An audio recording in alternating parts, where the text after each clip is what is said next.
Boa noite, pessoal. Nós estamos iniciando hoje mais uma atividade de estudos do livro Racismo Estrutural, do Silvio Almeida.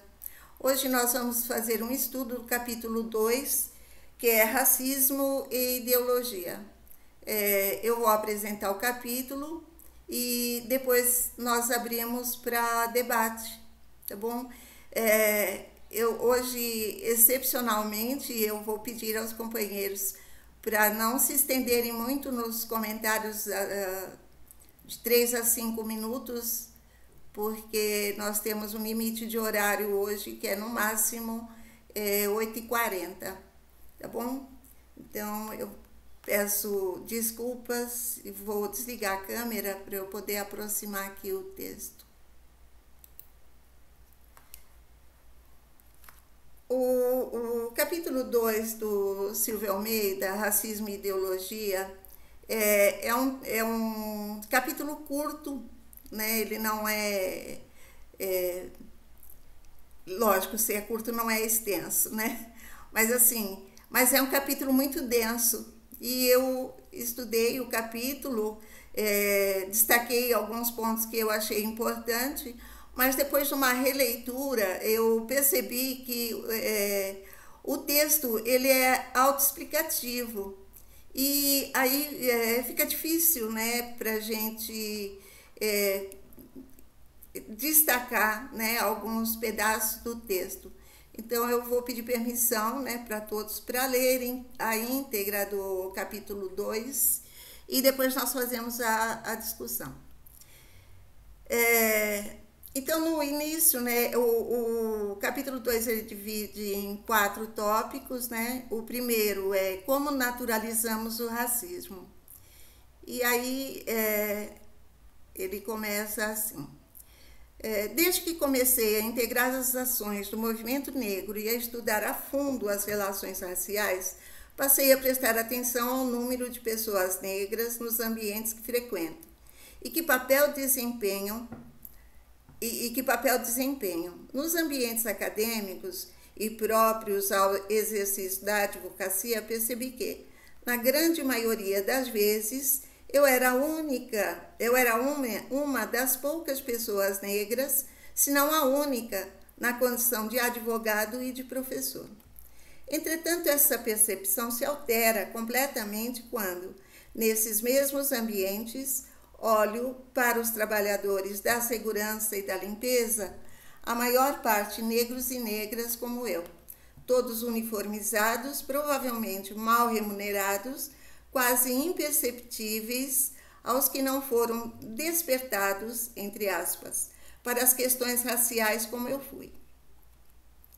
Essa segregação não oficial entre negros e brancos que vigora em certos espaços sociais desafia as mais diversas explicações.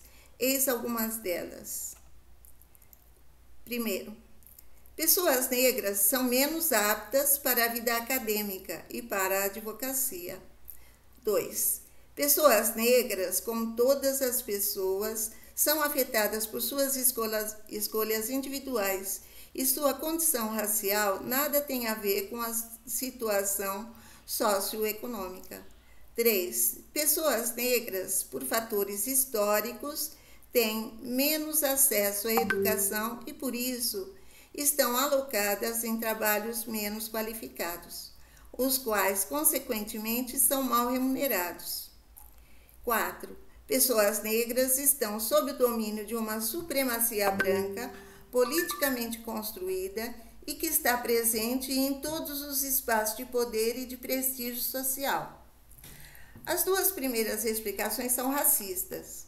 A primeira é abertamente racista, pois impinge uma espécie de inferioridade natural a pessoas negras. A segunda é veladamente racista e afirma, ainda que indiretamente, que pessoas negras são culpadas pelas próprias mazelas. Já a terceira e a quarta trazem o que poderíamos chamar de meias-verdades. De fato, negros e negras são considerados o conjunto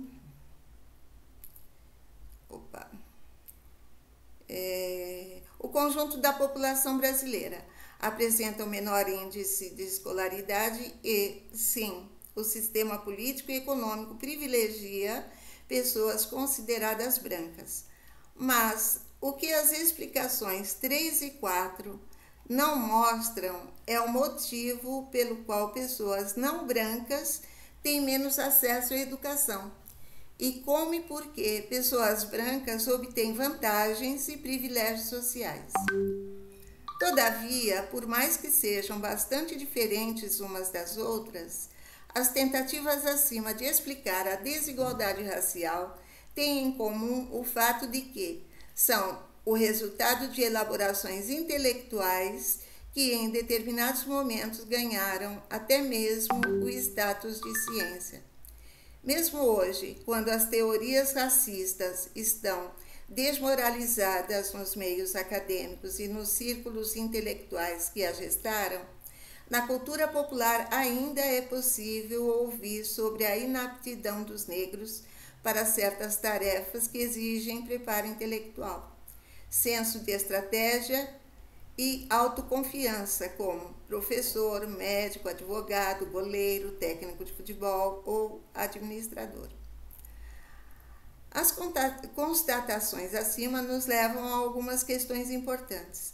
A primeira delas é saber como as ideias acima são criadas e difundidas, tornando-se fundamentais para justificar, minimizar ou denunciar a desigualdade racial. Já a segunda é talvez a mais intrigante. Está em saber como eu, mesmo sendo um homem negro, só fui despertado, entre aspas, para a desigualdade racial ao meu redor pela atividade política e pelos estudos. O que me impedia de perceber essa realidade? Aqui eu fiz um destaque nessa parte do texto. O que me levava a naturalizar, entre aspas, a ausência de pessoas negras em escritórios de advocacia, tribunais, parlamentos, cursos de medicina e bancadas de telejornais? O que nos leva, ainda que negros e brancos não racistas, a normalizar, entre aspas, que pessoas negras sejam a grande maioria em trabalhos precários e insalubres, presídios e morando sob marquises e em calçadas? Por que nos causa a impressão de que as coisas estão, entre aspas, fora de lugar ou, entre aspas, invertidas, quando avistamos um morador de rua branco, loiro e de olhos azuis, ou nos deparamos com um médico negro? Todas essas questões só podem ser respondidas se compreendermos que o racismo, enquanto processo político e histórico, é também um processo de constituição de subjetividades, de indivíduos cuja consciência e afetos estão de algum modo conectados com as práticas sociais. Em outras palavras, o racismo só consegue se perpetuar se for capaz de... Aí ele coloca faz dois destaques. 1. Produzir um sistema de ideias que forneça uma explicação racional para a desigualdade racial. 2. Constituir sujeitos cujos sentimentos não sejam profundamente abalados diante da discriminação e da violência racial e que considerem normal, entre aspas, e natural, entre aspas, que no mundo haja brancos, entre aspas, e não brancos, entre aspas. E aí ele vai para o segundo tópico, racismo, ideologia e estrutura social. Se for ideologia, entre aspas, se por ideologia entende-se uma visão falseada, ilusória e mesmo fantasiosa da realidade, o problema do racismo como ideologia se conecta com a concepção individualista do racismo. Desse modo, já que o racismo é tido como uma espécie de equívoco, para opor-se a ele bastaria apresentar a verdade do conhecimento filosófico ou científico, cujas conclusões apontariam à inexistência de raças e, por consequência, a falta de fundamento ou irracionalidade de todas as teorias e práticas discriminatórias.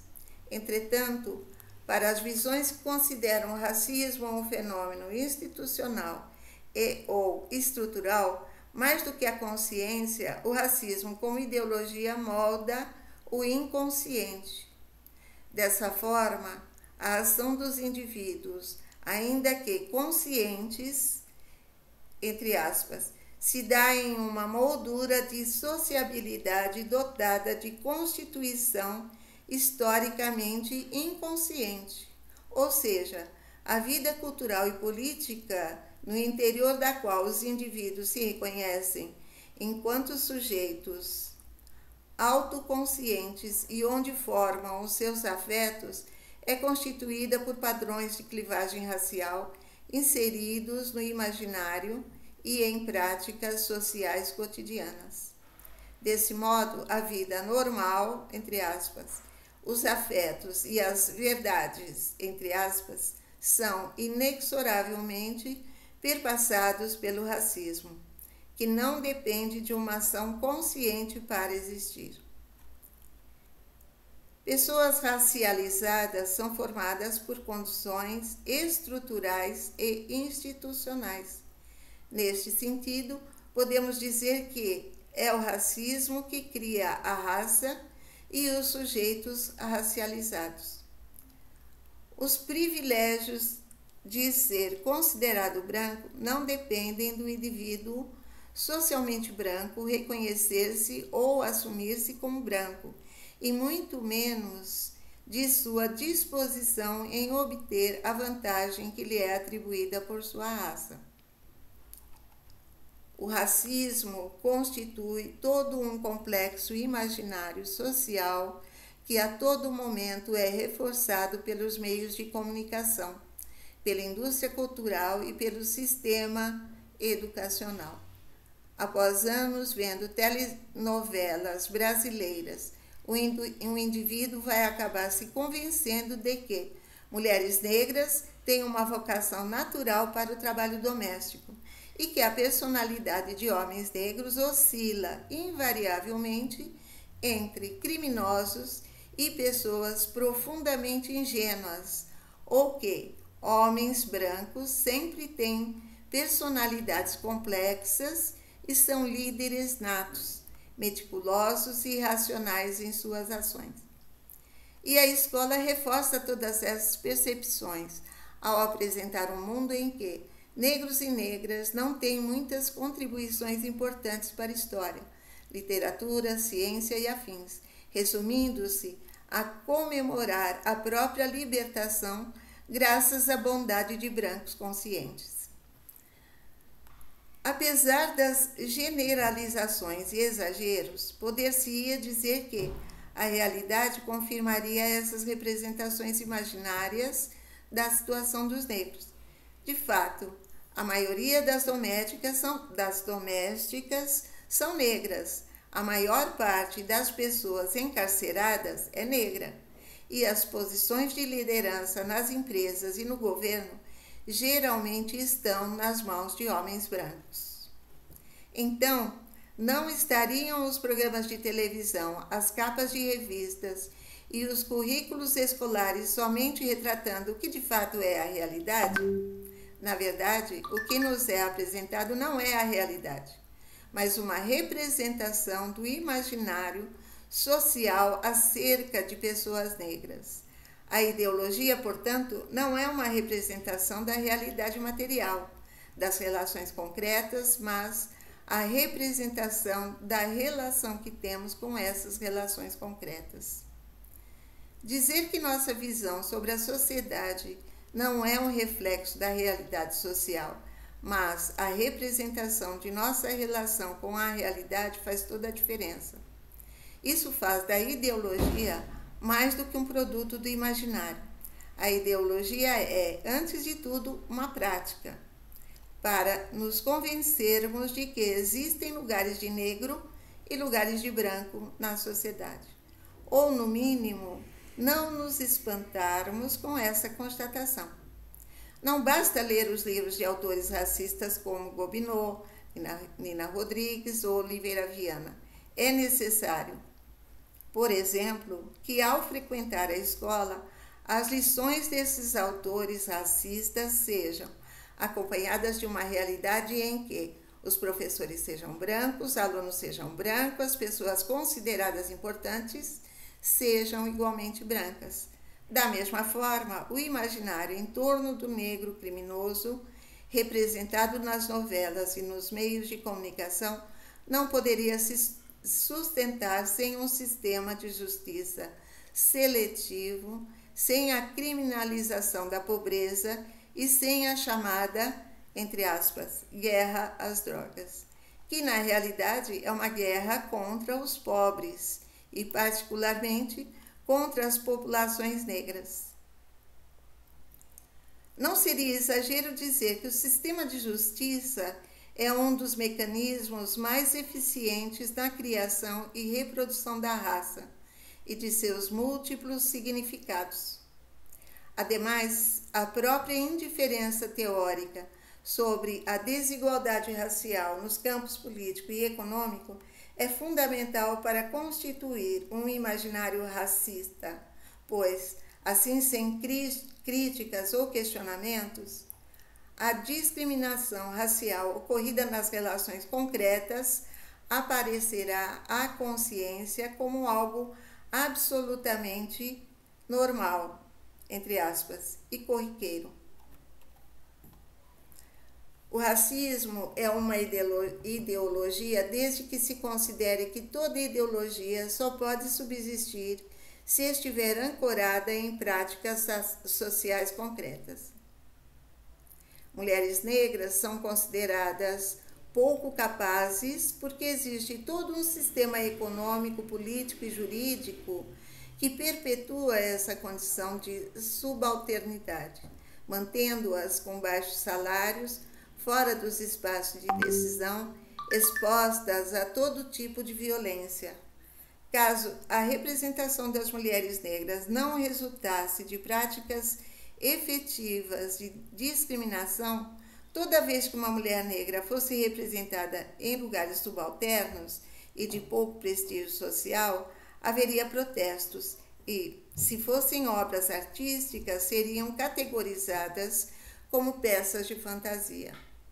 Mas há outro ponto a ser considerado: o significado das práticas discriminatórias pelas quais o racismo se realiza é dado pela ideologia. Nossa relação com a vida social é mediada pela ideologia, ou seja, pelo imaginário que é reproduzido pelos meios de comunicação, pelo sistema educacional e pelo sistema de justiça em consonância com a realidade.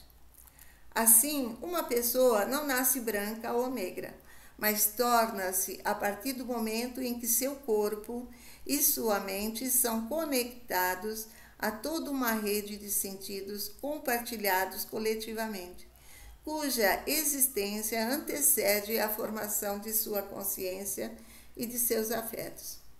Pessoas negras, portanto, podem reproduzir em seus comportamentos individuais o racismo de que são as maiores vítimas, submetido às pressões de uma estrutura social racista. O mais comum é que o negro e a negra internalizem a ideia de uma sociedade dividida entre negros e brancos, em que brancos mandam e negros obedecem. Somente a reflexão crítica sobre a sociedade e sobre a própria condição pode fazer o indivíduo, mesmo sendo negro, enxergar a si próprio e ao mundo que o circunda para além do imaginário racista.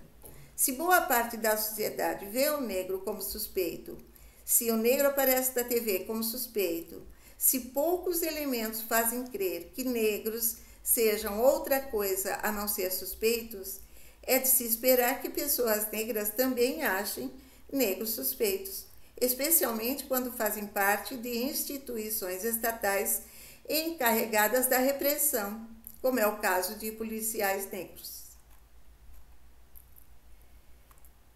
Aqui ele faz uma citação de Stockley Carmichael. Ao mencionar uma experiência pessoal, fala sobre como o racismo afeta a imagem de que negros e negras têm de si. E a citação é a seguinte: lembro-me de que, quando era garoto, costumava ver os filmes do Tarzan no sábado. O Tarzan branco costumava bater nos nativos pretos. Eu ficava sentado gritando: mate essas bestas, mate esses selvagens, mate-os. Eu estava dizendo: mate-me. Era como se um menino judeu assistisse aos nazistas levando judeus para campos de concentração. E isso o alegrasse. Hoje, eu quero que o nativo vença o maldito Tarzan e o envie de volta à Europa. Mas é preciso tempo para se libertar das mentiras e seus efeitos destrutivos nas mentes pretas. Leva um tempo para rejeitar a mentira. Mais importante, que as pessoas pretas inerentemente não podem fazer as mesmas coisas que as pessoas brancas podem fazer, a menos que as pessoas brancas as ajudem. E aí ele vem para outro tópico: racismo, ciência e cultura. Outra consequência do tratamento estrutural do racismo é a rejeição de que o sistema de ideias racista se nutra apenas de irracionalismos. Por certo, o folclore, os, entre aspas, lugares comuns, os, entre aspas, xistes, as piadas e os misticismos são importantes veículos de propagação do racismo, pois é por meio da cultura popular que haverá a naturalização da discriminação no imaginário social. Mas, como afirmam Etienne Balibar e Immanuel Wallerstein, não há racismo sem teoria, e por isso seria completamente inútil perguntar-se se as teorias racistas procedem das elites ou das massas, das classes dominantes ou das classes dominadas. De fato, tão importante quanto as narrativas da cultura popular na produção do imaginário são as teorias filosóficas e científicas. É o que nos mostra Stephen Jay Gould em seu A Falsa Medida do Homem, livro clássico de contestação do determinismo biológico que procura demonstrar que a ciência, aqui abre aspas, né, uma citação do Stephen, ao conceber a abstração da inteligência como entidade única, localizada no cérebro, quantificada na forma de um número único para cada indivíduo, fecha aspas, e utilizar esses números na hierarquização das pessoas numa escala única de méritos, levou à conclusão de que os grupos, abre aspas novamente, os grupos oprimidos e em desvantagem, raças, classes ou sexos, são inatamente inferiores e merecem ocupar essa posição. Para Gould, vivemos um mundo de diferenças e predileções humanas, mas extrapolar esses fatos para transformá-los em teorias de limites rígidos constitui ideologia. A ciência tem o poder de produzir um discurso de autoridade, que poucas pessoas têm a condição de contestar, salvo aquelas inseridas nas instituições em que a ciência é produzida. Isso menos por uma questão de capacidade e mais por uma questão de autoridade. É da natureza da ciência produzir um discurso autorizado sobre a verdade. A propósito, a reflexão de Eginardo Pires, para quem uma ideologia conservadora impera não apenas pela força de seus argumentos, mas também pelos recursos materiais de que dispõem as forças a quem ela serve, quando se trata de excluir ou limitar a presença dos que sustentam teses opostas nos lugares onde se realiza a atividade social de produção e difusão de conhecimentos. Por isso, não se pode desprezar a importância dos filósofos e cientistas para a construção do colonialismo, do nazismo e do apartheid. O racismo é, no fim das contas, um sistema de racionalidade, como nos ensina o mestre Kabengele Munanga, ao afirmar que o preconceito não é um problema de ignorância, mas de algo que tem sua racionalidade embutida na própria ideologia. No caso do Brasil, o racismo contou com a inestimável participação das faculdades de medicina, das escolas de direito e dos museus de história natural, como nos conta Lilian Schwartz em seu livro O Espetáculo das Raças. Já no século XX, na esteira do Estado Novo, o discurso socioantropológico da democracia racial brasileira seria a parte relevante desse quadro em que cultura popular e ciência fundem-se num sistema de ideias que fornece um sentido amplo para práticas racistas já presentes na vida cotidiana. No fim das contas, ao contrário do que se poderia pensar, a educação pode aprofundar o racismo na sociedade. Sobre o racismo científico e a relação entre raça e biologia, o desenvolvimento do capitalismo e os avanços tecnológicos da sociedade industrial fizeram emergir um tratamento mais sutil, mais fino da questão racial, como nos demonstra Fanon em Racismo e Cultura. A substituição do racismo científico e do discurso da inferioridade das raças pelo relativismo cultural e pelo multiculturalismo não se explica por uma revolução interior ou por uma evolução de espírito, mas por mudanças na estrutura econômica e política que exigem formas mais sofisticadas de dominação. O incremento das técnicas de exploração econômica é acompanhado de uma evolução das técnicas de violência e opressão, dentre as quais o racismo, como ensina Fanon.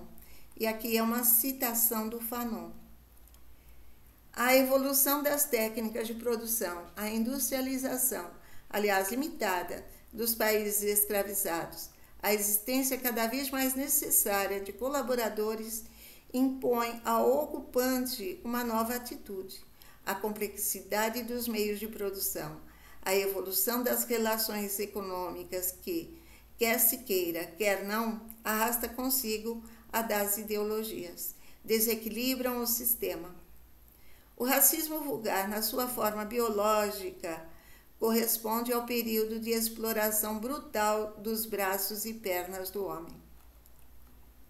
A perfeição dos meios de produção provoca fatalmente a camuflagem das técnicas de exploração do homem, logo das formas de racismo.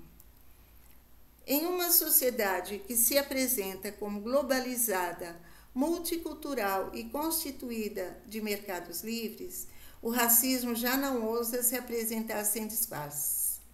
É desse modo que o racismo passa da destruição das culturas e dos corpos com ela identificados para a domesticação de culturas e de corpos, para constituir-se da incerteza e da indeterminação. É certo que o racismo pode, a qualquer momento, descambar para a violência explícita, a tortura e o extermínio. Porém, assim que a superioridade econômica e racial foi estabelecida pela desumanização, o momento posterior da dinâmica do racismo é o do enquadramento do grupo, discriminado em uma versão de humanidade que possa ser controlada, na forma do que podemos denominar de um sujeito colonial. Em vez de destruir a cultura, é mais inteligente determinar qual o seu valor e seu significado. Para Fanon, nesse estágio, o rigor do sistema torna supérflua a afirmação cotidiana de uma superioridade. O que Fanon chama de rigor pode ser entendido como a capacidade do sistema econômico e político absorver, de modo cada vez mais eficiente, os conflitos, inclusive os raciais, mesmo que possam ser consideradas perigosas, pois oferecem possibilidades contestadoras de leitura de mundo e da ordem social vigente. As culturas negra ou indígena, por exemplo, não precisam ser eliminadas, desde que seja possível tratá-las como exóticas, entre aspas. O exotismo confere valor à cultura, cujas manifestações são integradas ao sistema na forma de mercadoria. Desse modo, o cinema, a literatura, a música e as artes plásticas não precisam negar a existência do racismo. Pelo contrário, produções artísticas de grande repercussão tratam do racismo e do sofrimento por ele provocado de modo direto.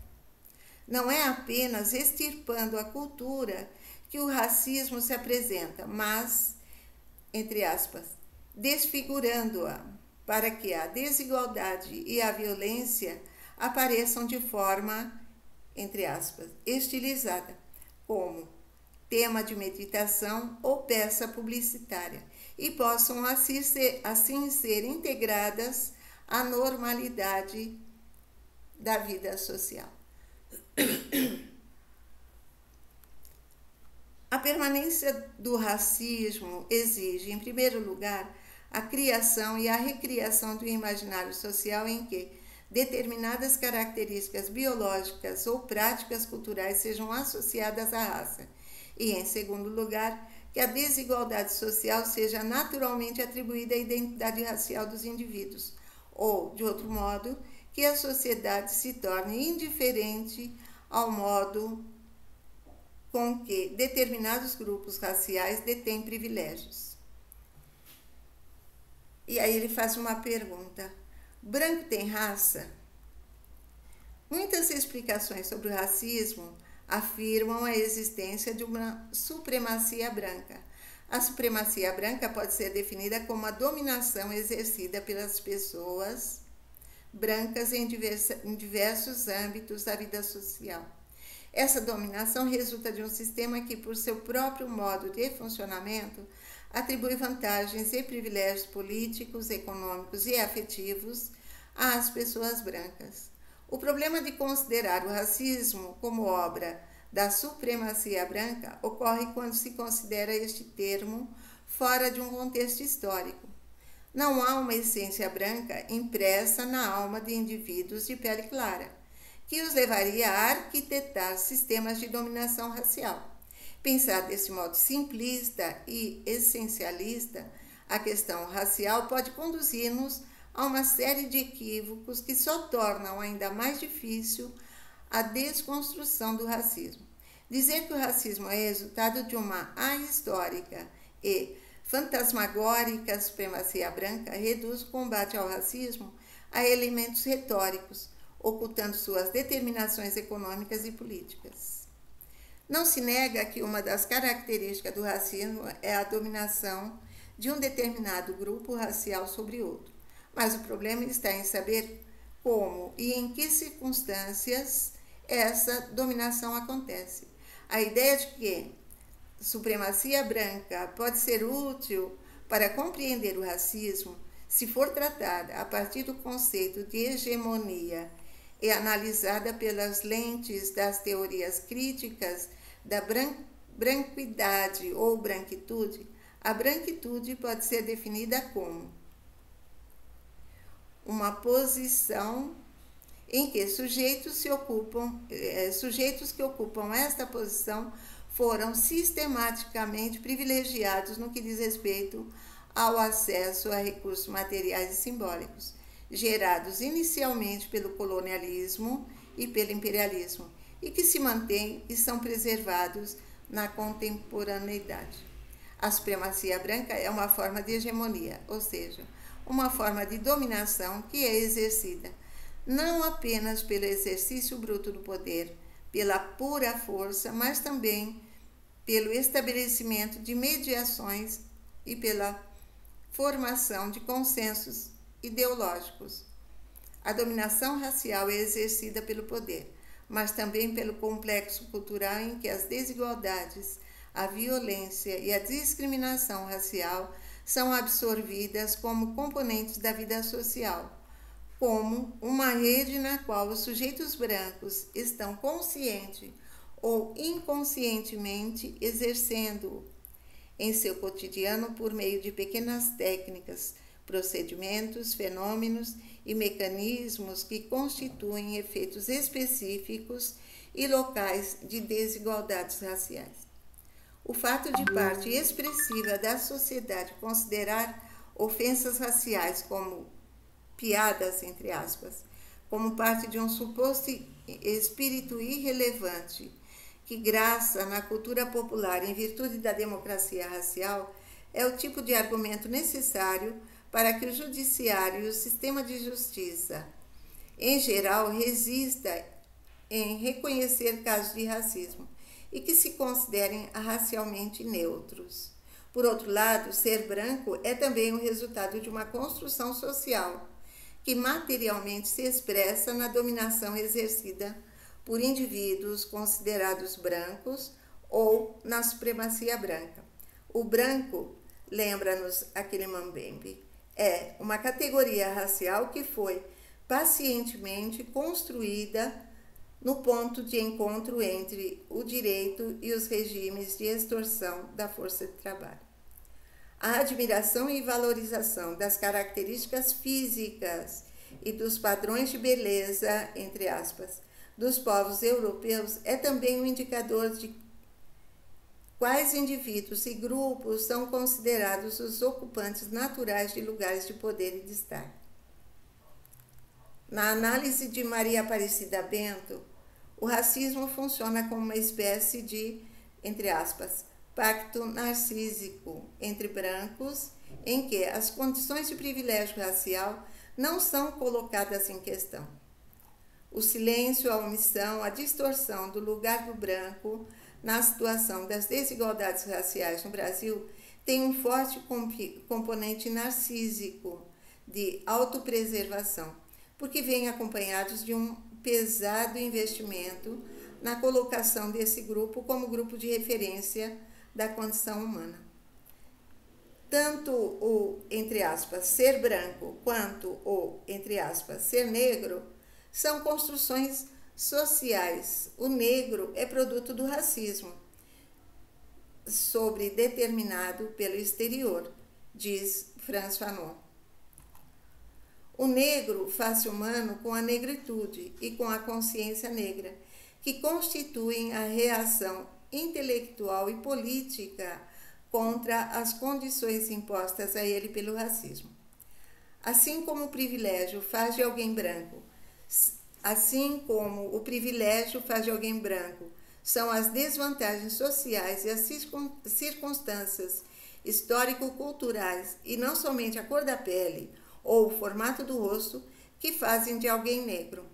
Características físicas ou práticas culturais são apenas dispositivos materiais de classificação racial, que podem incidir o mecanismo de distribuição de privilégios e de desvantagens políticas, econômicas e afetivas. Guerreiro Ramos colocava em questão a forma como parte da intelectualidade brasileira essencializava a questão racial, a que referiam como o problema do negro. Para Guerreiro Ramos, o problema racial não era um problema do negro, mas da ideologia da brancura, presente nas massas, mas também na academia. Patologia social do branco era como Guerreiro Ramos referia-se à postura de oposição e de rejeição que caracterizava as pessoas brancas brasileiras diante da possibilidade de integração social com negros. De fato, o ser branco é uma grande e insuperável contradição. Só se é branco na medida em que se nega a própria identidade enquanto branco, que se nega a ser portador de uma raça, Ser branco é atribuir identidade racial aos outros e não ter uma. É uma raça que não tem raça. Por isso é irônico, mas compreensível, que alguns brancos considerem legítimo chamar de, entre aspas, identitários outros grupos sociais não brancos, sem se dar conta de que esse modo de lidar com a questão é um traço fundamental da sua própria identidade. Esse monumental delírio promovido pela modernidade, essa loucura codificada, responsável por devastações psíquicas assombrosas e de incalculáveis crimes e massacres que é a raça, sempre opera no campo da ambiguidade, da obscuridade, do mal-entendido e da contradição. Essa patologia, nos dizeres de Guerreiro Ramos, acentua-se no caso dos brancos que não estão nos países centrais do capitalismo. Nesse caso, a contradição se torna insuplantável, pois, além de negar possuir uma identidade para ser branco, o branco periférico precisa a todo instante reafirmar a sua branquitude, pois ela está sempre sendo posta em dúvida. Afinal, o branco periférico não está no topo da cadeia alimentar, pois não é europeu nem norte-americano, e, ainda que descenda de algum, sempre haverá um negro ou um índio em sua linhagem para lhe impingir algum, entre aspas, defeito. Situação difícil, tratada com o repúdio e às vezes o ódio ao negro e ao indígena, verdadeiras sombras que com seus corpos e suas manifestações culturais lembram-no que um dia ele, o branco, pôde ser chamado de negro, ou ainda pior, ser tratado como negro. Por isso, às vezes é melhor ser maltratado na Europa e nos Estados Unidos do que estar próximo de outros brasileiros negros e indígenas, algo insuportável. O pavor de um dia ser igualado a um negro é o verdadeiro fardo que carrega o homem branco da periferia do capitalismo e um dos fatores que garante a dominação política, econômica e cultural dos países centrais. Na mesma toada de Fanon, César e Senghor, com a negritude, e, mais tarde, Steve Biko, com a consciência negra, Guerreiro Ramos propunha o personalismo negro, que pode ser definido como o ato de assumir a condição de negro a fim de subverter os padrões racistas. A patologia do homem branco não atingia apenas os brancos, mas também afetava a subjetividade de negros e negras, fazendo-os compreender aos estereótipos folclóricos, exóticos e ingênuos produzidos pelo racismo. Dessa forma, a defesa da negritude ou do personalismo negro era o primeiro passo para se derrotar a ideologia da brancura e remover o que Guerreiro Ramos considerava um dos maiores obstáculos para a construção da nação, o racismo.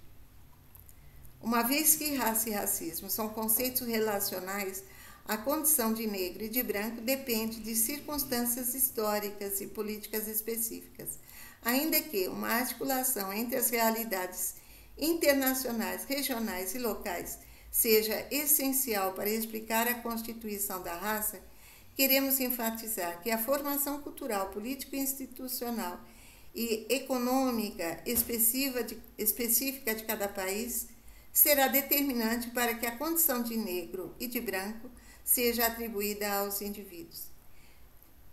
Devido às diferentes formações sociais, ser negro ou não branco no Brasil, nos Estados Unidos, nos países da Europa, na África do Sul e em Angola, são experiências vivenciadas de maneiras distintas, não apenas por conta das óbvias diferenças políticas, econômicas e culturais, mas, sobretudo, pelas diferenças entre o significado social de ser negro e ser branco, resultantes de múltiplos mecanismos políticos, jurídicos e racialização, cor de pele, nacionalidade, religião, entre aspas, uma gota de sangue, e etc. O último tópico que ele trata aqui no segundo capítulo é racismo e meritocracia.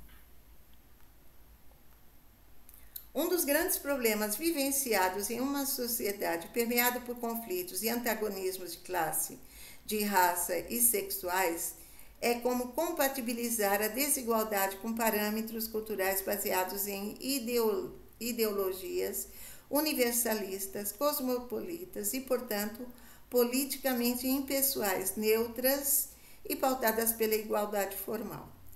Essa difícil operação conta com o discurso da meritocracia. A meritocracia é, entre aspas, não apenas economicamente eficaz, mas também um fator de estabilização política, dirá Wallerstein.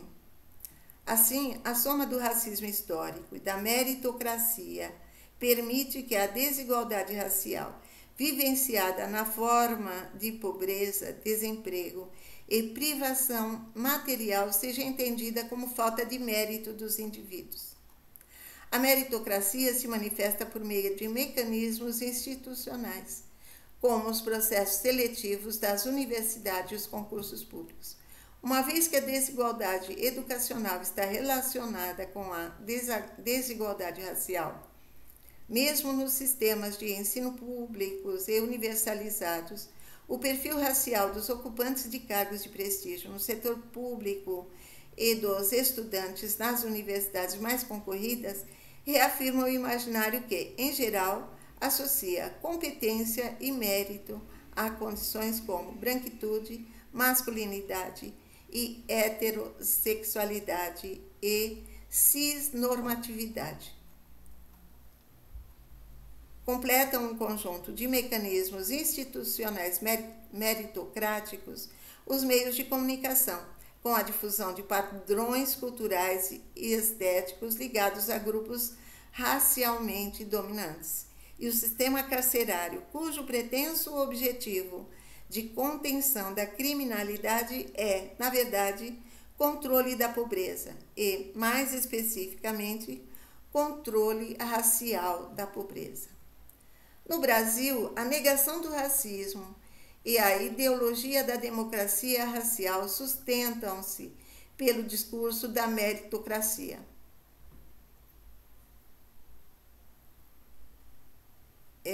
No Brasil, a negação do racismo e a ideologia da democracia racial sustentam-se pelo discurso da meritocracia.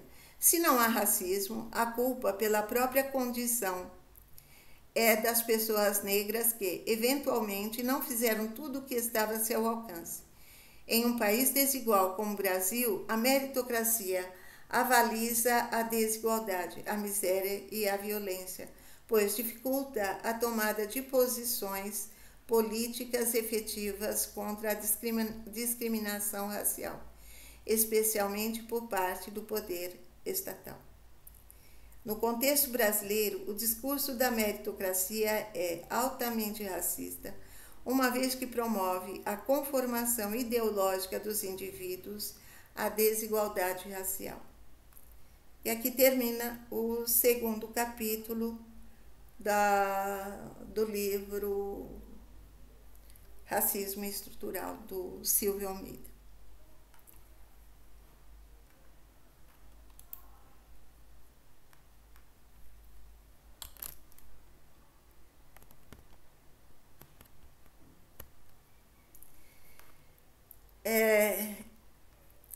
É um texto denso, né? É um texto que a gente precisa ler e reler, né?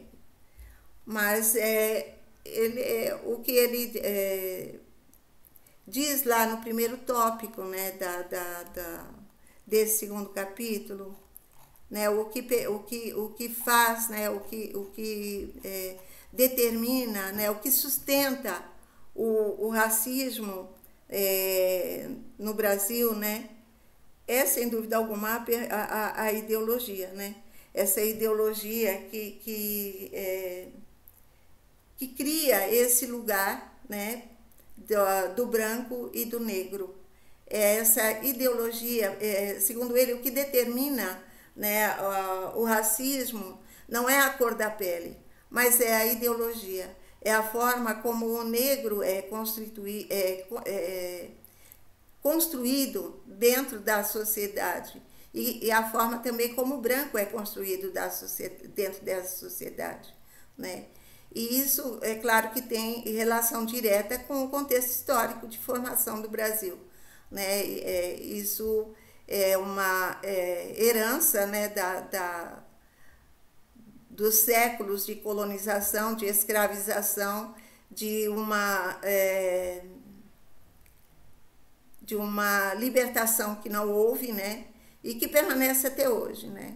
Ele fala e ela é sustentada até hoje. Em alguns momentos ela é disfarçada, né? A mídia procura disfarçar, né? Procura de alguma maneira mostrar que está valorizando a questão do negro. Mas, assim, como diz o mito, como diz o Kabengele Munanga, o mito da democracia racial esconde que, no fundo, o racismo existe, continua existindo, né, dentro dessa nossa sociedade. Aí eu gostaria de ouvir os companheiros. Quem está aqui? O Nazito, Jodelice, Aldacir, Preto lindo. Gente, eu vou levantar só um pouquinho para eu pegar um copo d'água. Pode falar, Aldacir. Bom, boa noite, Neuza, maravilhosa aí a exposição, uma leitura que nos coloca num processo de debate muito longo. E é claro que quando a gente, que mesmo a gente tendo já uma pequena caminhada nessa luta contra o racismo, e agora a gente vendo assim do parte científica, o intelectual brasileiro que traz esse debate e coloca um debate à tona, e a gente observa pela própria circunstância, né? Eu via recentemente até no Facebook, eu acho que até no WhatsApp aí, uma fala do professor Silvio Almeida, agora ministro. Ele fez uma fala na seguinte direção, né? Ele tem formação em economia, filosofia, direito, professor, doutor, pós-doutor, né? E mesmo dentro do grupo, do corpo ministerial do governo, tem outros ministros com a mesma formação e ele teve alguns questionamentos. Então ele fala que para nós negros, se a gente não estuda, é um problema. E se a gente estuda, também é um problema, porque a gente estuda demais.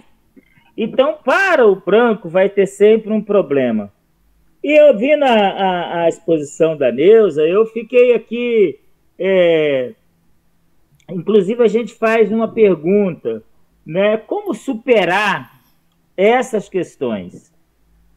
E aí, ao mesmo tempo que que eu faço essa pergunta, eu entendo que é fazendo o que nós estamos fazendo, estudando essas questões, difundindo esse pensamento para outros e outros, né? Como no caso, nós aqui da Aprofib, nós temos feito, como nós fizemos nesse último sábado, um debate super profundo, super interessante, né, com falas, né, muito importantes. Eu lembro aqui a fala da professora Gledmar, que ela traz muito à tona a questão de classe, né? E aí eu fico imaginando que mesmo a gente resolvendo um problema de classe, ainda temos um problema de raça. E nós podemos ver isso na questão brasileira. Temos muitos hoje com condição, professor universitário e de muitas outras questões, mas quando chega no topo de alguns poderes, esta nossa camada da sociedade ainda não ultrapassou, ainda não chega nessa instância de poder. E para nós conquistarmos esses espaços, eu penso que nós temos que formar maioria. E formar maioria, nós vamos ter que fazer isso via parlamento, elegendo os nossos representantes negros. E aí eleger representantes, mas as pessoas que estão comprometidas com esse debate. Porque também não pode ser qualquer preto, tem que participar, porque senão ele vira capitão do mato, né? Como nós vimos recentemente, que não dá para trazer isso, levar em consideração, mas nós tínhamos 2 pretos na instância de poder que só fez caca lá, principalmente destruindo todo o imaginário, um trabalho, como foi o caso da nossa Fundação Palmares, e o que estão tendo que restaurar, reconstruir.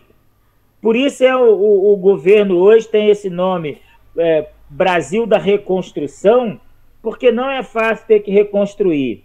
E aí, Aneusa, para eu fechar aqui esse processo, eu estava vendo ontem 2 reportagens que eu vi ontem e que chamaram a atenção por essa questão do racismo e reflete ao debate de hoje e o que nós já fizemos, inclusive sábado e ontem, né? Primeiro, o caso do Haiti, que eu não sei se vocês viram no Fantástico ou depois nos outros jornais, quanto que o Haiti já pagou para a França, porque foi um empréstimo lá concedido quando os caras quiseram fazer a emancipação do Haiti da França.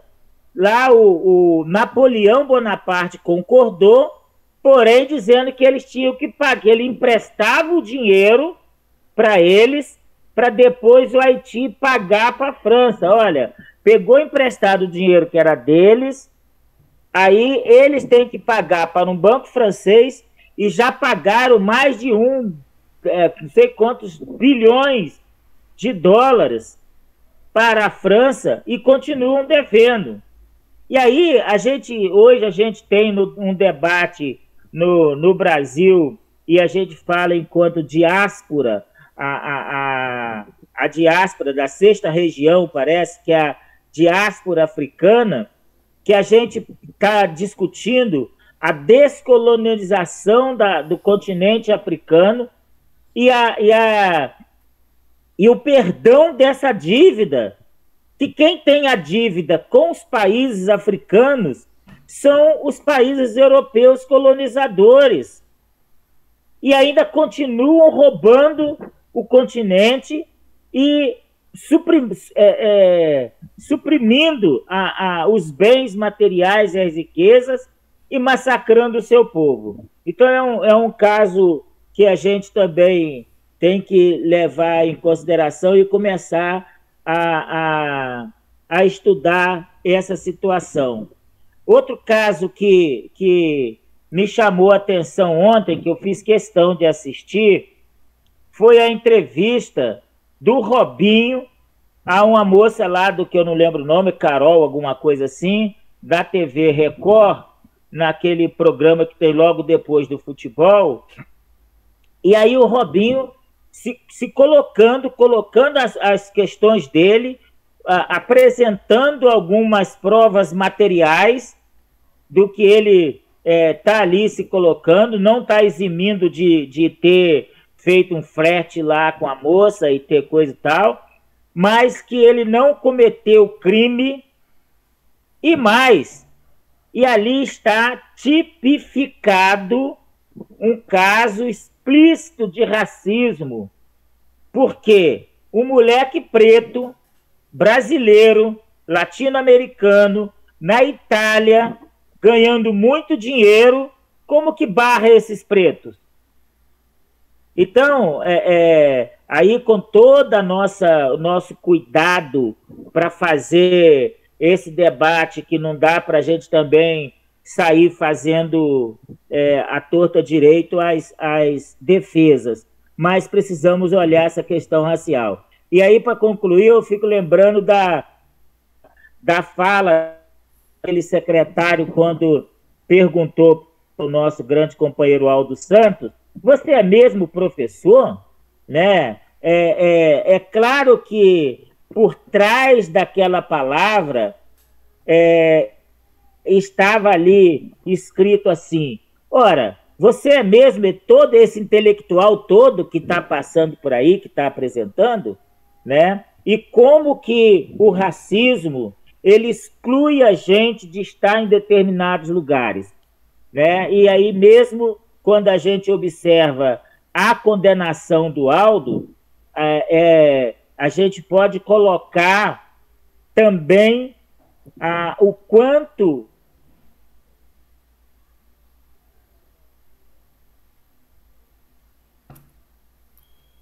Travou, que nós Anderson. pretos não podemos disputar com esses caras. É isso. Ok. Alguém mais? Kátia. Bom, acho que eu já tinha cumprimentado todo mundo, senão, boa noite.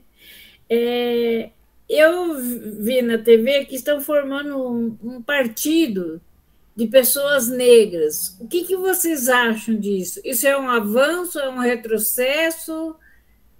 Como vocês, que têm mais entendimento do que eu nesse assunto, pode definir isso daí? Pode... Eu falei, será que é uma boa ou será que não? Né? Depende do lado que se vê isso daí, não sei. Eu gostaria de uma orientação nesse sentido.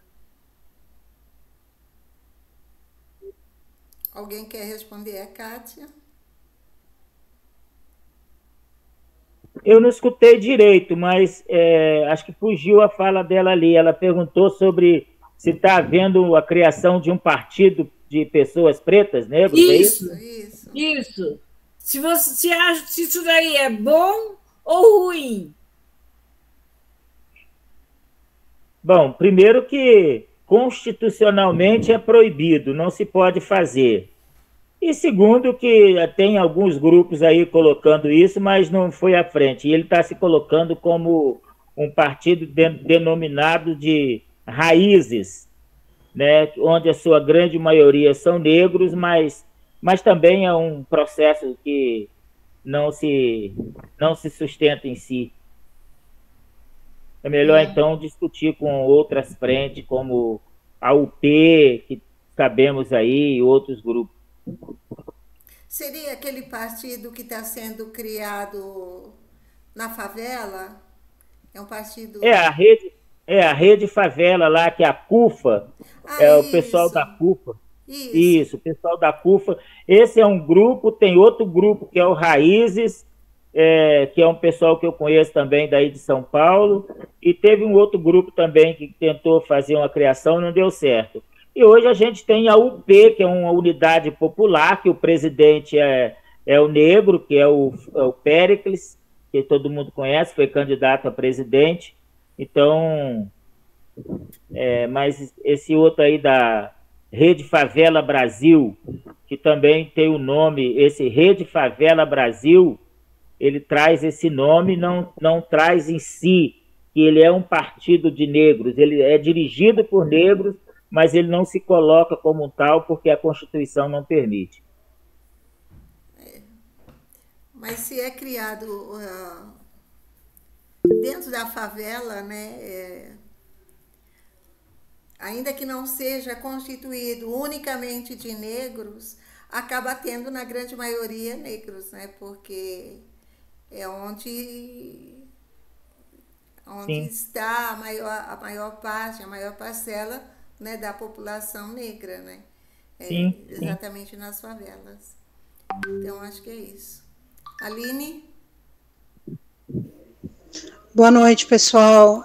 Minha internet está péssima.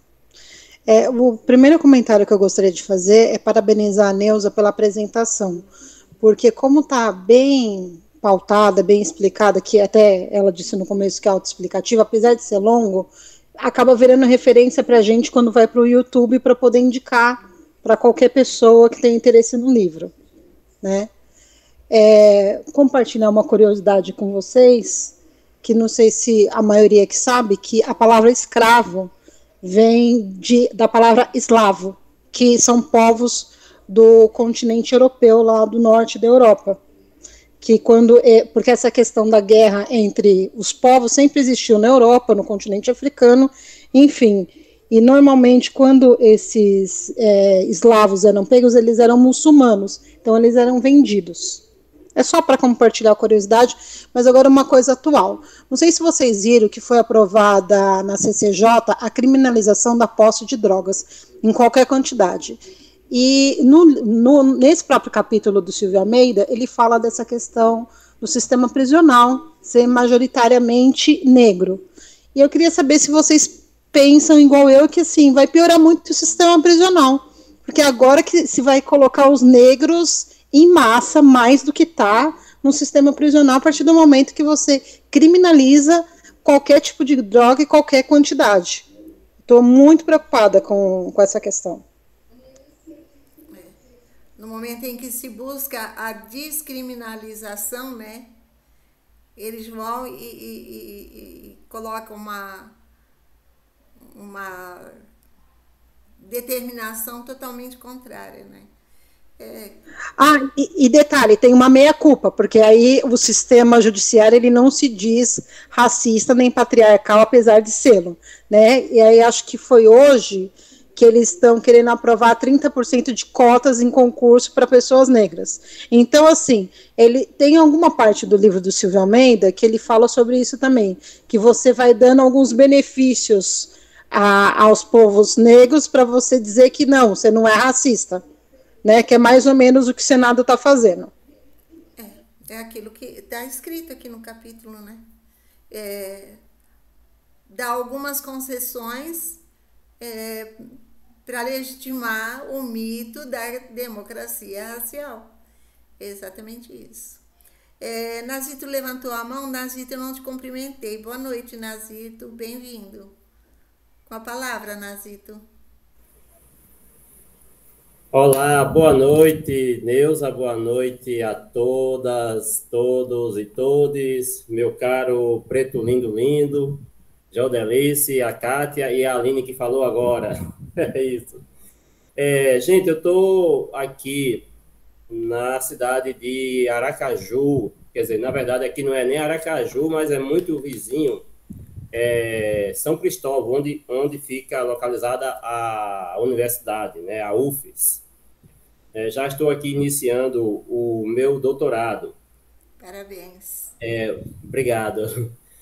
E eu acabei assim perdendo um pouco da sua leitura, Neuza, infelizmente, porque eu tive que atender aqui uma ligação, enfim, aí fiquei aqui um tempo dando atenção, mas eu vi ainda, passou aqui um pouco na minha mente, uma parte aqui do texto, né, que você leu, em que o Silvio aborda o racismo, coloca, né, o racismo, né, como uma ideologia, né, e uma ideologia apresentada por filósofos, né, por cientistas, apresentada e de certo modo, sustentada, né,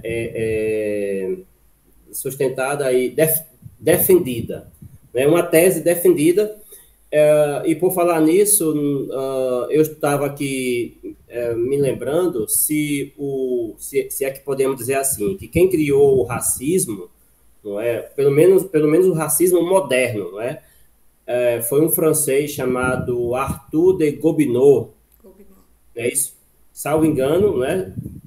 Sabemos disso. Né? Claro, o racismo moderno, então, foi sustentado, né, pelo Gobineau, não é? Mas a gente sabe que lá na Grécia Antiga, né, já havia racismo, né, já havia alguns intelectuais, né, que já falavam, né, dos africanos, não é, de forma pejorativa, né, de forma pejorativa, né? Existe registro disso, mesmo que haja também registro, né, do grande historiador Heródoto exaltando o grande país maravilhoso que foi o Egito Antigo, né?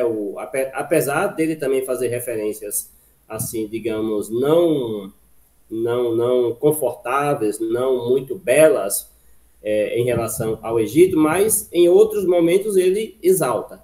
Bom, mas o que eu quero destacar aqui no texto, né, do Silvio Almeida foi justamente essa parte em que ele fala, né, da ideologia conservadora em relação ao que propuseram, né, assim, alguns filósofos para sustentar e defender o colonialismo, o nazismo e o apartheid. E a gente lembra, né, que entre esses filósofos, né, o Immanuel Kant, né, o Hegel, o Voltaire, o Hume, né, o próprio Hume, esses grandiosos pensadores, né, modernos, fizeram essa, digamos assim, eu sempre digo, eles fizeram um desserviço à África, né? A gente, claro, não nega e reconhece o pensamento,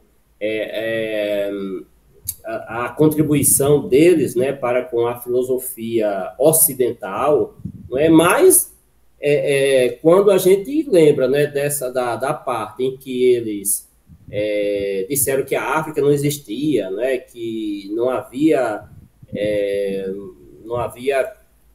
eles quiseram dizer assim, que não havia possibilidade, né, de haver uma representação intelectual africana, não é? Se não havia história, não havia mais nada, né? Se não há um lugar onde não tem história, não tem mais nada.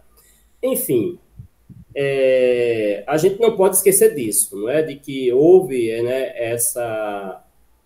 esse desserviço, né, da parte, né, de grandes pensadores, né, como foram esses, né, que eu acabei de citar, não é? E que essa passagem aqui do texto, né, me levou a essa lembrança aí para fazer essa reflexão, né, de que precisamos, inclusive, pensar como Nelson Mandela, né, se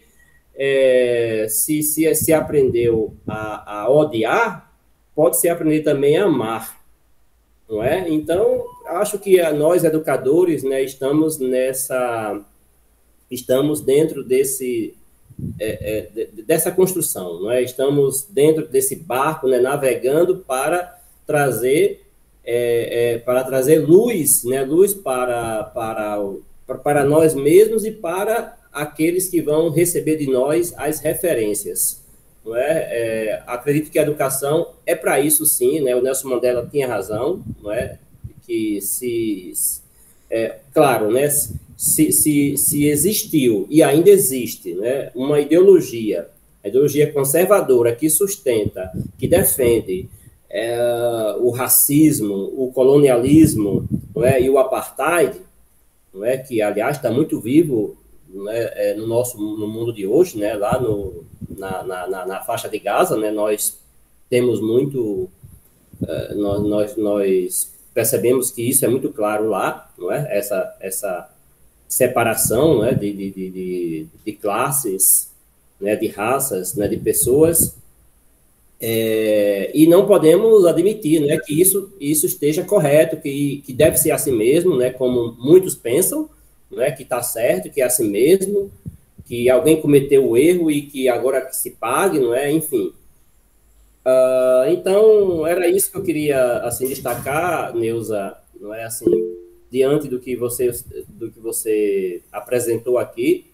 Não é? Como eu disse, eu perdi muita coisa, mas depois eu quero retomar essa leitura, que é uma leitura importante e necessária, não é? E que nos ensina, né? Nos ensina muito. É isso. Obrigada. Jodelice?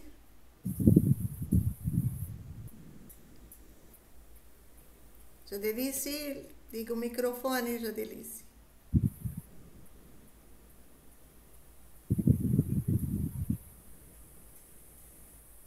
Jodelice, não estamos te ouvindo.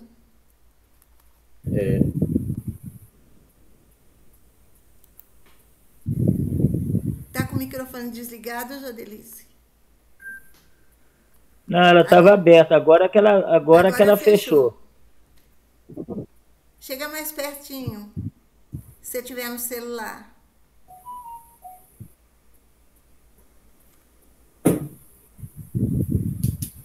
Não estamos te ouvindo.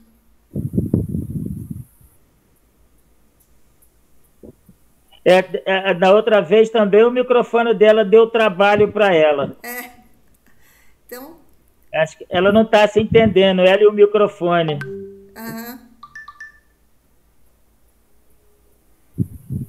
Enquanto ela ajeita o microfone, esses dias eu li um artigo do Silvio Almeida mesmo, ele dizendo, ele na verdade estava fazendo uma reclamação, né, que a academia está fazendo uma crítica ao livro dele, né, e que ele não estava entendendo por que essa crítica, enfim, questionando, né, a questão do próprio título do livro, né, de racismo estrutural, botando em questão esse conceito, essa tese que ele levanta, né. E aí eu fiquei pensando, né, por que a academia está criticando, né, por que eles não aceitam que o racismo é estrutural, né, como fala o Silvio Almeida, né. Porque o racismo, a academia, não na totalidade, mas a maioria, a grande parte da academia é constituída pela elite, né? E a elite não aceita, tenta negar, né, a história, tenta negar que o racismo da nossa sociedade vem da história de escravização, de colonização, né? E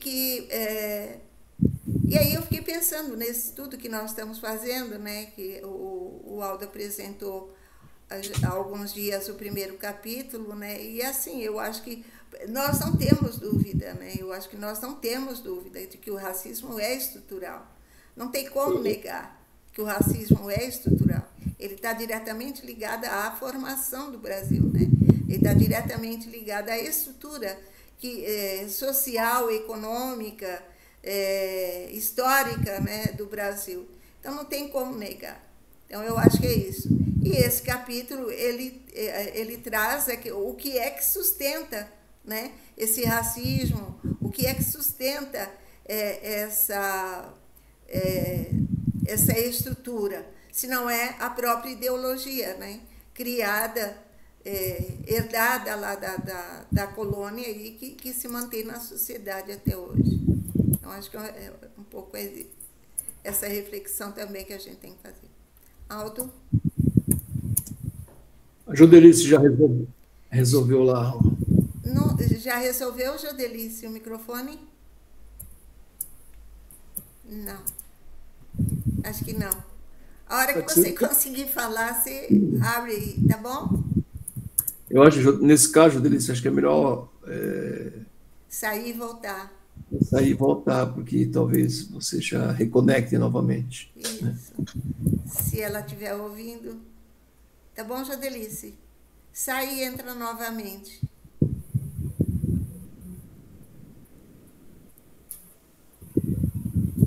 Tá bloqueado. Não, quero... Tá. Aldo. Não, quero dizer que é importante essa leitura do Silvio Almeida, porque ela... Eu acho que o eixo central do livro é o debate sobre o racismo estrutural, né? Isso eu acho que é a tese central, até porque ele diz que ele se refere de que não estaria fazendo um livro sobre racismo, estava fazendo um livro sobre a questão social, né? O debate social. E que, portanto, esse é o que está lá no início do próprio livro. E ele vai tecendo, né, de forma objetiva, vários conceitos, que são conceitos já por muitos dominados, mas também são conceitos que reafirmam o papel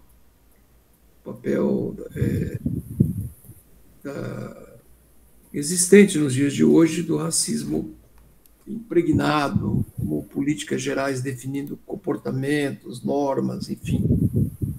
E a coisa tende a piorar, está piorando com essa militância, digamos assim, fascista, que hoje tem uma militância de direita fascista extremamente entusiasmada, que sempre teve, mas agora eles desenvolvem um certo protagonismo nesse debate. De qualquer forma, a exposição da Neuza cumpriu um papel importante, que é de dar sequência a esse debate, de trazer novos elementos, e aí, na próxima atividade, o terceiro capítulo, eu nem sei quem vai fazer a exposição, eu não sei também que data, e em breve nós vamos concluir esse livro e certamente aí vamos ter outras leituras necessárias também dentro desse contexto. E parabenizar o Nazito aí pelo seu doutorado aí, nos orgulha muito que os filhos da classe trabalhadora também, de fato, tenha essa ação, né, direta. Espero que possa fazer um profundo estudo e também contribuir ainda mais com essa temática tão necessária, tá bom? Valeu, Nilson, parabéns, foi bem. Obrigada. A Jodelice não conseguiu voltar até agora? Acho que não, Neuza, não voltou ainda não.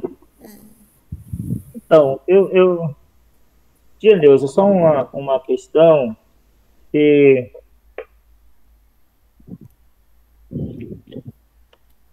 é assim, quando a gente fala de ocupar esses lugares, e conseguiu, Jodelice? Ela voltou, mas não falou. Tenta falar aí para ver se a gente...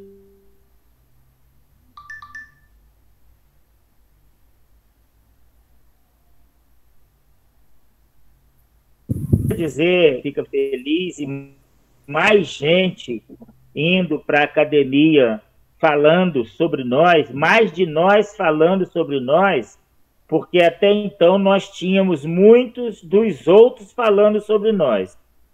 E nós só vamos realmente conquistar esses espaços entrando nesses espaços que até então eles não eram, parece que eles eram privilegiados para a branquitude. E quando a gente ocupa, mais gente de nós chegando na academia, fazendo, escrevendo sobre nós e apresentando essas propostas, né, trabalhando nessas universidades, como no caso o Joselito está lá em Sergipe, Aracaju, né? Aí a Jodelice, a Sônia. Então, é importante para a gente fazer esse debate.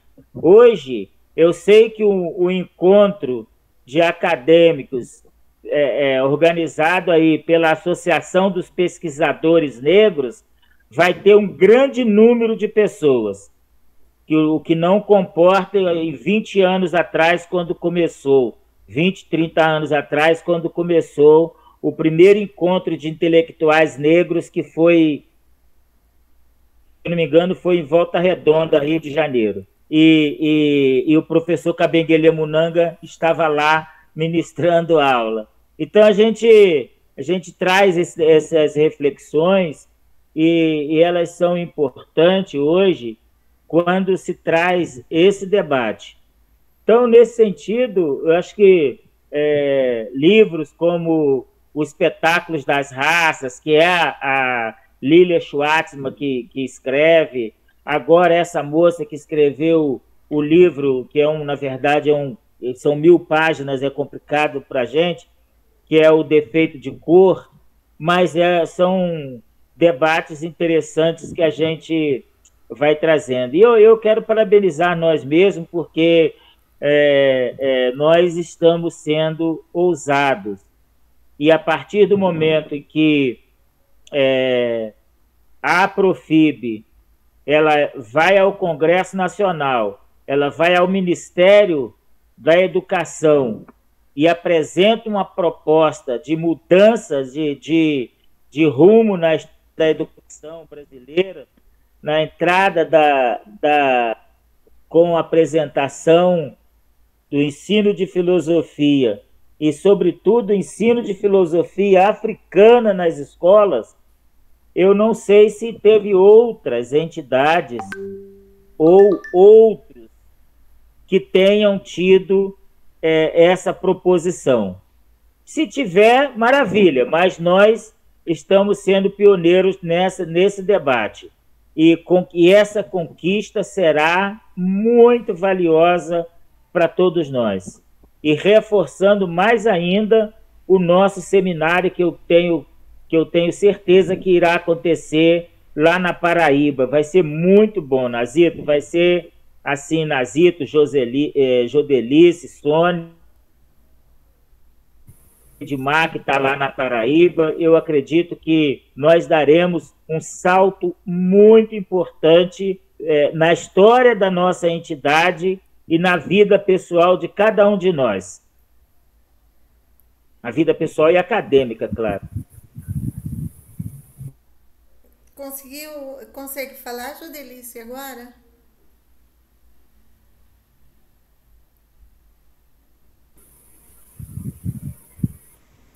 Aproveitando só o momento, enquanto o Jodelice aí consegue falar, mas assim, eu só gostaria de me atualizar em relação ao seminário pan-africanismo. Pan-africanista. Então, sim, pois não, vou ouvir. A Sônia apresentou o nosso projeto, aquele projeto, né, que você ajudou a construir, né, que elaborou o texto. Ela entregou esse projeto na Campina Grande, né? A Universidade na UFCG. UFCG. Ela entregou na UFCG. Maravilha, maravilha. O projeto está na mão do reitor. Mas antes ela fez uma conversa informal com ele, né? Apresentou as linhas do projeto, ele gostou e pediu que ela entregasse o projeto escrito. E aí foi entregue o projeto escrito. E aí ele ficou de dar o retorno para ela, né? O projeto é aqueles moldes, né, que a gente já havia determinado. Mudaram-se alguns nomes, né? Silvio Almeida está confirmado, né, para a apresentação. Talvez a Aniele Franco também. E alguns intelectuais, né, que vou lembrar o nome de todos agora, Mas, assim, dentro daqueles nomes que a gente já havia sugerido. A Tilbênia, né, entre Catiusca, Renato Nogueira, aquele, como é o nome dele, Aldacir, o cubano. O Zurbano. Não, é o Dario, né? Dario. O outro é Dario, da República Dominicana. Isso, Dario. Dario Solano. Isso, Dario Solano. A proposta da UFCG é que o seminário seja executado, né, seja feito pela própria universidade,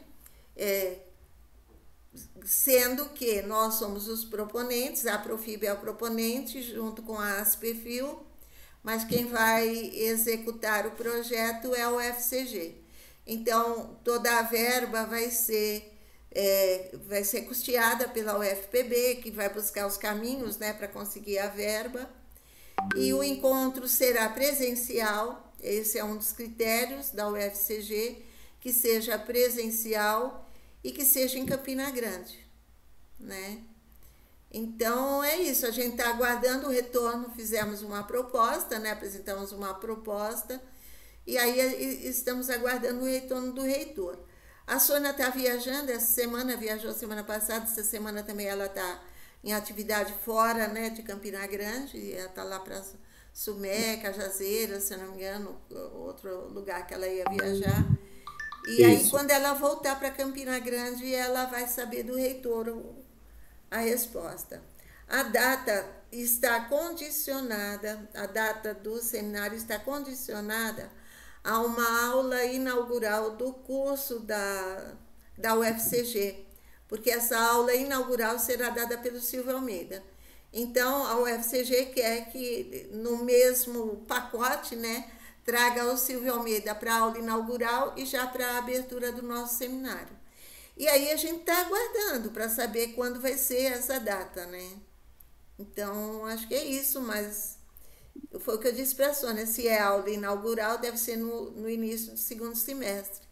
Talvez para agosto, no máximo setembro, eu acho. Então, é isso que a gente tem por enquanto. Tá bom? Mas assim que a Sônia voltar, a gente marca uma reunião lá para o grupo de organização do seminário e aí ela passa as informações mais concretas. Tá bom, Nazito? Mesmo, seu prazo venceu, o prazo se anunciou no começo lá. Sim, hoje, pessoal, eu estou com um compromisso agora, 20h45. Então, a gente vai encerrar por aqui, tá bom? Obrigada a todos, todas, todes. O próximo capítulo, se não me falha a memória, será a apresentação da Jodelice mais a Sônia, se não me falha a memória. Ou do Aldacir, eu sei que o último é do Abel. Eu acho que sou eu, mas tudo bem, não tem problema. Não, a gente não vai inverter a ordem, o próximo é seu, então. Tá bom? Não, é só olhar direitinho aí para ver se é isso mesmo, mas se for não tem problema não. Para daqui 15 dias, porque segunda-feira que vem a Sônia tem também compromisso, está viajando. Uhum. Tá bom? Então, obrigada, valeu, pessoal. Boa noite. Boa noite. Ok, boa noite, gente. Boa Obrigado. Noite. Valeu. Valeu. Ah, Jodelice, que pena, Jô. Vamos ver se na próxima ela arruma esse microfone dela. Tchau, gente. Tô saindo. 2-0 pro microfone.